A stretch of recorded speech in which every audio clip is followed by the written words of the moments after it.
It's that time of year again for show pacing analysis of the BOA Grand Nats bands. It was a really incredible year for marching band, both those that were at Grand Nats this year and those that weren't. I'll start with my standard disclaimers. There might be some inaccuracies. I took this all down on a single read of each band, and this is an analysis of what these bands did, but it's not a prescription for success. These bands were successful because they're really good, and following this formula won't necessarily make your band incredible on its own. So these are the 2025 Grand Nats pacing maps. I took notes on what the primary musical element was at each time code, and then I've color-coded it to make it easy to see what's happening within each show. And I just want to note that overall, I feel like there's more variety to the show pacing than in past years. One great example of that great variety we saw this year was with Blue Springs, who had this saxophone solo that lasted for almost a whole movement, and it has a lot of variety within that solo, so it's accompanied with low brass, then high brass, then woodwinds, and then a full band impact moment with the saxophone solo. And so it's developing this phrase for an extended period of time, but creating a lot of variety and interest within that. Another band who committed to an idea really effectively was William Mason, who basically just played Molly on the Shore with this incredible woodwind ensemble. And within that, this whole phrase, you can see all of these different kind of featurettes within their featured group, including using the whole rest of the band as like an accompaniment on the field. So they develop a long phrase, but with a lot of interest within it. Another band that really effectively committed to a long phrase was Ronald Reagan. So these 6 features all happen sequentially across the field as the band is heading towards stage right.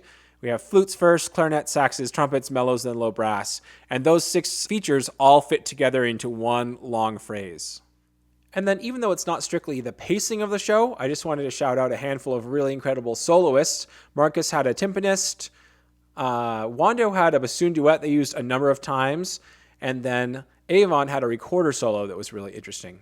These pacing maps are linked in the description if you want to check them out for yourself. All right, so this is the finalist analysis spreadsheet, which takes a look at how long each band featured various groups. Let me remind everybody that correlation does not imply causation. This is just looking at what happened to happen this year, not saying that these things cause bands to score higher or lower.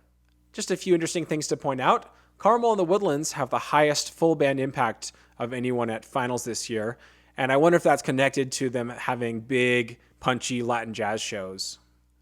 Shout out to William Mason for having the most full band and woodwind moments in their show.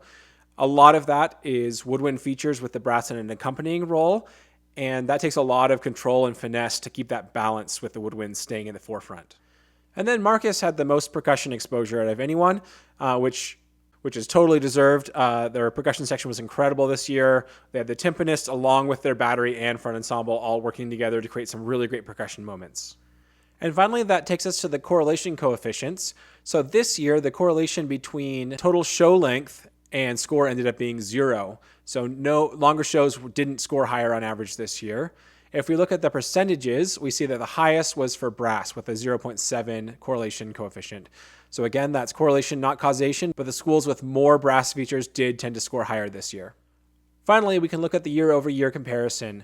So the average show length went down by 11 seconds, although I will note that the standard deviation went down this year. So last year there were 2 10-minute shows and 4 7-minute shows, and this year there were no 10-minute shows and just 2 7-minute shows. So the shows on average converged around that 8.5-minute mark. There was a little bit of a change in how much full band playing versus section playing there was. A little bit less full band playing and a bit more, especially brass and percussion within the shows. From my viewing, I wonder if that's being used to create more visual effects to allow one section or one family of instruments to carry the idea musically while the other performers have a visual role. Hopefully you find that as interesting as I do. Again, these spreadsheets are linked in the description if you want to check them out for yourself, and then leave a comment to let me know what you think.